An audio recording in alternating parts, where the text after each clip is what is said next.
new convex reformulation approximation hierarchy for polynomial. Thank you. Okay, is this working? Yep.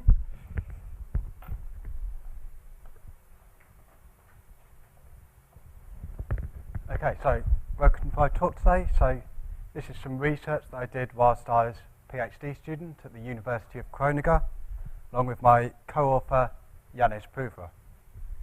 So this talk, while you've heard a lot about using positive semi-definite cone for polynomial optimization, I'm going to look at just using linear approximations. And I'm going to be considering the following set. So I let calligraphic f be a set of homogeneous polynomials, and I let d be a positive integer.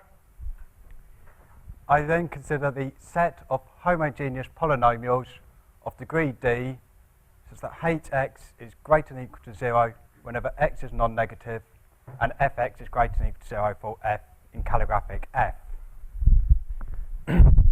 So, well, the set of homogeneous polynomials of degree d, including the 0 polynomial, can be just seen as a Euclidean space of dimension n plus d, choose d. And then this set K is a closed convex cone within this space. Horribly defined, but it is a closed convex cone. And what this cone has been looked at, to a certain extent, if you consider degree 2 and have calligraphic f is equal to the empty set, then you're just looking at homogeneous polynomials of degree 2, which are non-negative over the whole non-negative orphant. And this is equivalent to copositivity, which has been studied in the past, which some of you may to a certain extent be familiar with. And the work I'll be talking about in this talk is how we can generalize some things from copositivity to general polynomial optimization. But I'll be looking at it from a different approach and only be connecting it to copositivity in the last slide. Yeah. Excuse me, I don't understand this. So f contains certainly a negative definite polynomial, right? So this calligraphic f is just any set of homogeneous polynomials. It is us. Oh, it's just a subset. You okay. So, pick which ones you want. Okay. And then do this. You could pick infinitely many if you want. Okay. You need a good way of characterizing it then. But it's just a subset. Sorry, it shouldn't be a set, but a subset. But it contains the linear function. It could be empty. It could contain as much as you like. Non-negativity conditions there. You could do, but the non-negativity later will be vitally important, so I have to keep it in there as a sort of separate thing. Yes, I could put it in there, but it works a lot nicer to keep it out. But first, let's just quickly show that this, well, first what I want to do is to show why this set might be of interest in general. And that's by looking at problems of this form. So this is a polynomial optimization problem. I assume that all my polynomials in the problem are homogeneous. By non-trivial, I mean they're not just the constant polynomials, so you don't have a constraint of 0 is less than or equal to 1, which we can just ignore anyway.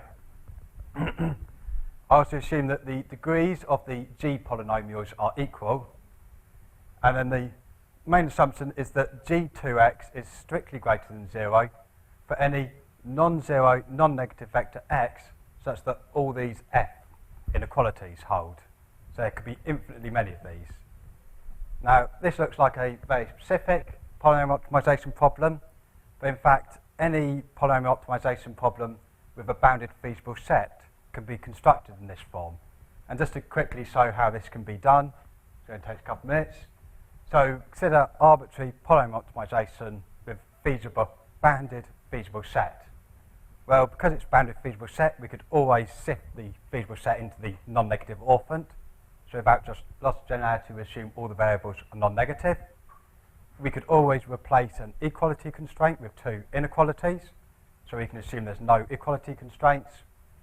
And we can assume that all the polynomials are non-trivial. Because if in the constraints we have, well, a constraint of 0 is less than or equal to 1, well, these sort of constraints are either always true or always false. So we can ignore them. And in the objective function, well, this becomes a feasibility problem, so we could replace the constant with any other polynomial. So we might have, as an example, we can consider this problem here.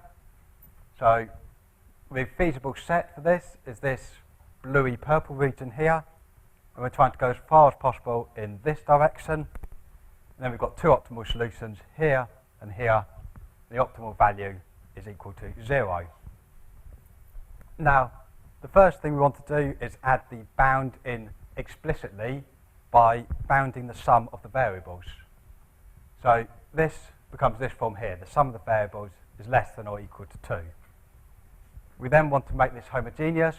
To do this, we add an extra variable x3. Then if we let d be the degree of the objective polynomial, we just set x3 to the power of d is equal to 1. And because x3 is non-negative, this just means x3 is equal to 1. So in this case, d is equal to 1, it's simply x3 is equal to 1. And then we can just put this polynomial throughout to make everything homogeneous. Labelling this as so, all our polynomials are homogeneous as required. G1 and G2 have the same degree. Now the last bit is that G2 must be strictly positive whenever these constraints hold and x is non-zero.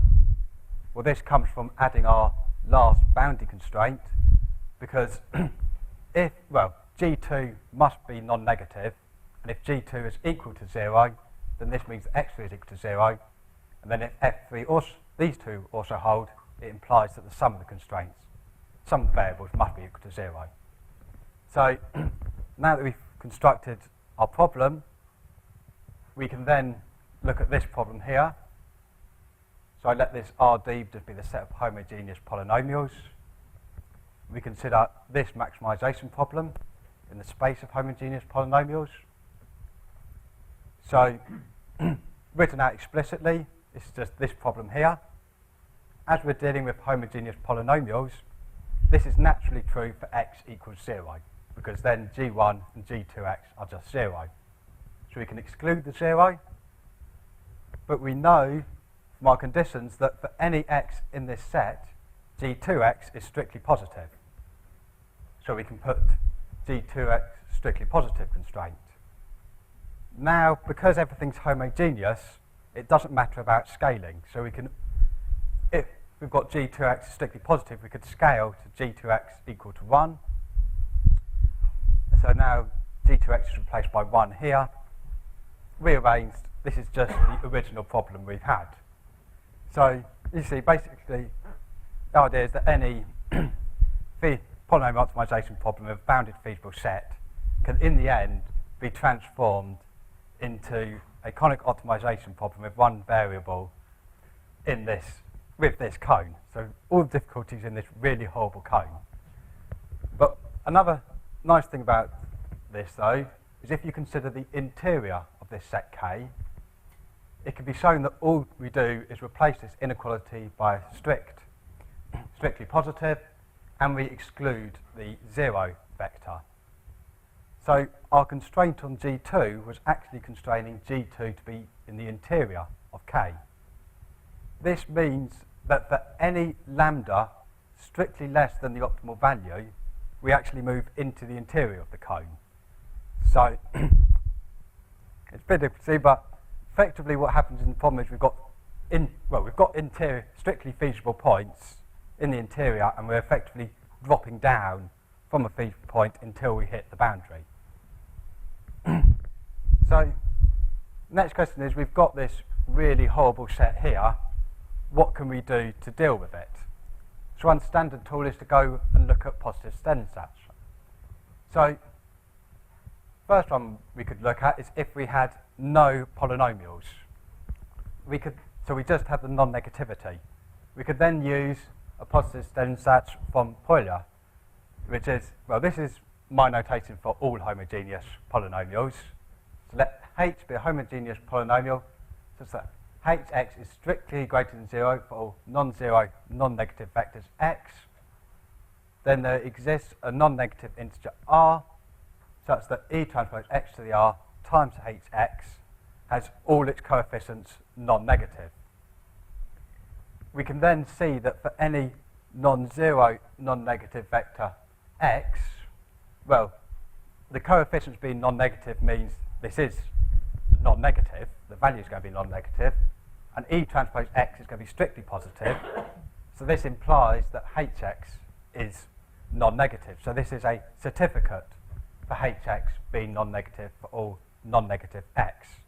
And it's basically the idea that for high enough R we can get such a certificate. However, unfortunately, yes? I think Hardy, Littlewood and Poya were all dead by 1988. It's the new edition. Latest edition. Yeah, Euler's. I should say that. So Euler did discover this in an earlier paper, but I only have room for one reference, and I found this was the nicest explanation. So I decided to point you towards that. But yes, you are quite correct. I believe they would have all passed away. I don't think they were that good at mathematicians to write after their death, but you never know. Okay. So, as I say, so in this case we do have polynomials to deal with. So one alternative would be to try and ignore the non-negativity. Instead, what we could do is replace our xi being non-negative with a new variable yi, saying xi is equal to yi squared. This will automatically get the non-negativity in there. All our polynomials would then become homogeneous polynomials of even degree. We could then use the following positive stats, that for a set of polynomials homogeneous of even degree, such that hx is strictly greater than 0 for all non-negative vectors x, such that all these polynomial inequalities hold, and for simplicity I let f0x just be the constant 1 polynomial. Then for some non-negative integer r, there exists sums of squares polynomials g0 to gm, such that we get this form here with equality in the coefficients. And this similarly is a certificate that hx has this property, that hx is non-negative in this set. However, this is sort of cheating way of getting out of our non-negativity. We can do another thing which uses the non-negativity explicitly. And this managed to do my co-author where we effectively combined these two positives, Stone-Satcher, and did a few other little tricks.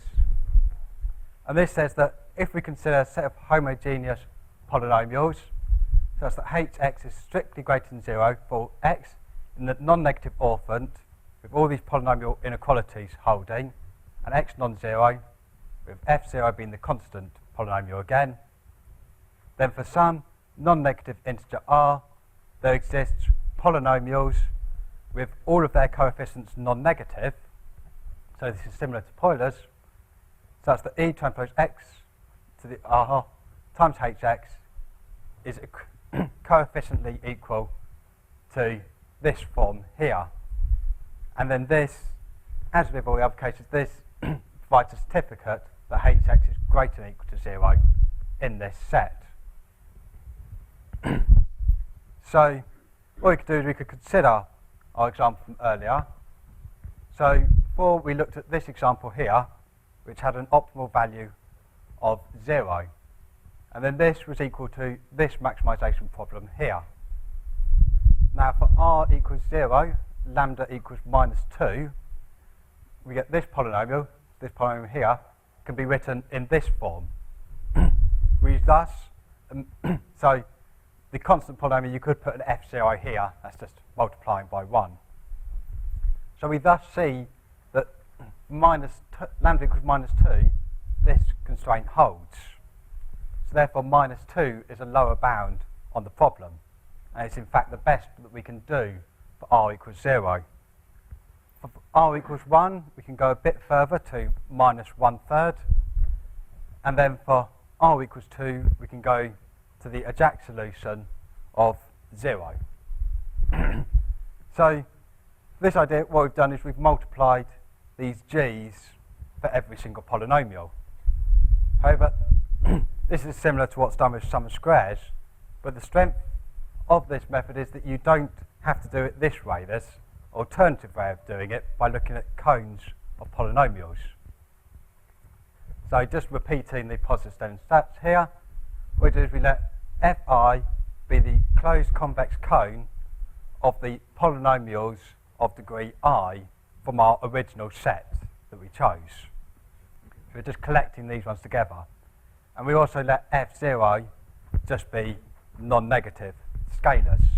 This is a basic closed convex cone of just this f0 here.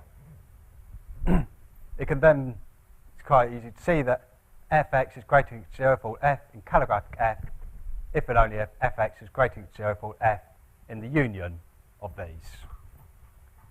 This positive standard stats then can be immediately transformed to this form, that if hx is strictly greater than 0 for non-negative vectors x, non-zero non-negative vectors x, such that the polynomial inequalities hold, then for some r and for some polynomials fp, which are in these fi sets, then we can write, we get coefficient inequality here. So now we can see for any x in this set, this fp of x is non-negative, this xp, x to the power of p, so this is just the product of xi to the pi. Well, because x is non-negative, this is non-negative, so it provides the certificate that we want. So effectively what we're doing here, if we let the bits in red be our f polynomials, and our bits in black be the g polynomials, we can just rearrange this. So these x's here are just these x to the p's, and as we see, this is in the convex cone of our original polynomials. So doing this, returning to our original cone, this just gives us inner approximation of this form. This is a sufficient condition. We then have that as we increase r, this inner approximation gets bigger and bigger, and the positive standard stats tells us that for h in the interior of k, for some r, we're in the approximation.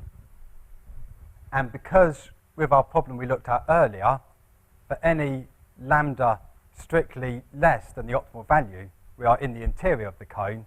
This means that for some r, we're in the approximation. So replacing this k with the kr will give us a series of lower bounds on the problem, which will tend to the value that we're interested in.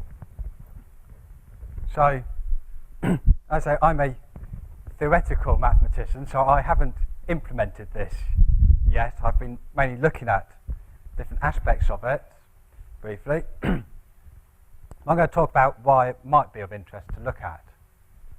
So, one first thing is that we have changed our optimization over this horrible k cone into what's effectively conic maximization problems over these FIs, because these are just simply linear constraints. Now the thing is, we don't, with sums of squares, you need to add a sum of squares polynomial to every polynomial constraint you have in the problem. But with this, as you add more constraints, you're adding it into the FIs. So as long as you have a good way of characterizing and optimizing over these FIs, you could, in principle, add infinitely many constraints. You just need a good way of optimizing over these FIs. Furthermore, we could also, one thing we could think of is adding redundant constraints to our original set. So if we add redundant constraints, it won't affect the optimal value, but it will increase the number of polynomials, which will increase these FIs, so it could grow the size of this inner approximation. We'll see more of that in the next slide. But if we don't think of increasing, but instead keeping everything simple, if we had a finite number of constraints in the original problem, then these FIs are just polyhedral cones. So we just get linear programming. So we can solve this quite quickly with a simplex method, or whatever you like. Now, one of the reasons why I say simplex method is that if we've got a feasible point for one value of r, as we increase r, we've still got a feasible point. And we've effectively got a warm start for our next step using the simplex algorithm. And the simplex algorithm makes good use of warm starts. So the idea is, as R gets bigger, this problem will just grow horribly big. But hopefully, because we're near optimal, we won't have to spend much time in that horribly big size. Whether that works in practice is another matter, but that's one of the ideas. Now, where I want to go next is, as I promised you at the start, to look at how this relates to copositivity. So here we let C to be the set of homogeneous polynomials of degree 2 such that hx is greater than or equal to 0 for all non-negative vectors x. This then set of copositive functions. You'll hear more of about these tomorrow, I believe, in Luke Guyvan's talk, where he considers matrices. But one thing is, well, in here we've basically got no polynomial inequalities. So this, our approximation just becomes this approximation here, which was introduced by de Klerk and Pasetnik, which extended on work by Perillo. So what we could do is, I say, we could add redundant inequalities. So we could let F2 be the set of homogeneous sums of squares polynomials of degree 2, and then just restrict fx to be greater than or equal to 0 for all f being a sum of squares polynomial. This is trivially always true, so we can always add this. So, well, this is redundant, but as we put it in to our approximation, it becomes something of this form. And this was another approximation hierarchy considered by Pena, Bira, and Zulaga. And this does improve upon the linear form. So adding redundant constraints can sometimes help. And we can as you see, we can sort of sneak sum of squares in at this point, if we wish. Also has a few nice things to show that, well, for n greater than or equal to 2, the copositive cone is a non-polyhedral cone, but this CR is a polyhedral cone. So these two can never be adjact for a finite value of R. But for n is equal to 2, 3, and 4, we do get equality between these two. Although for n greater than or equal to 5, this doesn't happen, but it kind of gives the hint that sometimes adding these sums of squares bits will help. I also quickly want to mention the paper by Hongbai Dong, where he looked at the duals of these two, which I found quite a nice paper to read, and actually provided the initial inspiration for this work, because a lot of this can be seen a bit differently over the dual and comes out a bit naturally. So, to finish off my talk, in summary, we considered problem finding, well, optimal value for any polynomial optimization problem with bounded feasible set. We showed that it could be transformed into this maximization problem with one variable over the space of homogeneous polynomials of degree D, with this really horrible cone K and G2 being the interior of K. We then could use cones of polynomials to give an inner approximation of this, which tends towards the cone we're interested in as R tends to infinity. And that gave us lower bounds on this problem. And that brings me to the end of my talk. Thank you for your attention.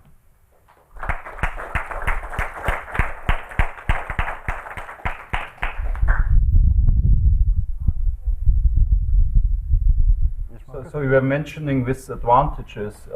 Maybe you can go back to the slide.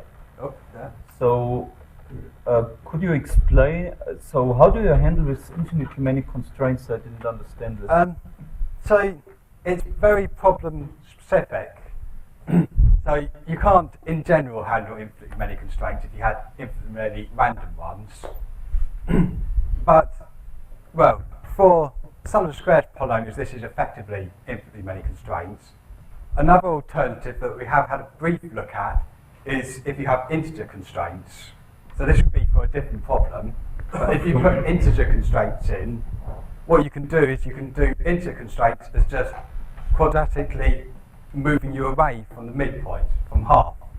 So for saying that for every x being an integer plus 0.5, you're at least outside the ball 0.5 within. Now, you can write all these infinite lists of quadratic polynomials, change it into the homogeneous form.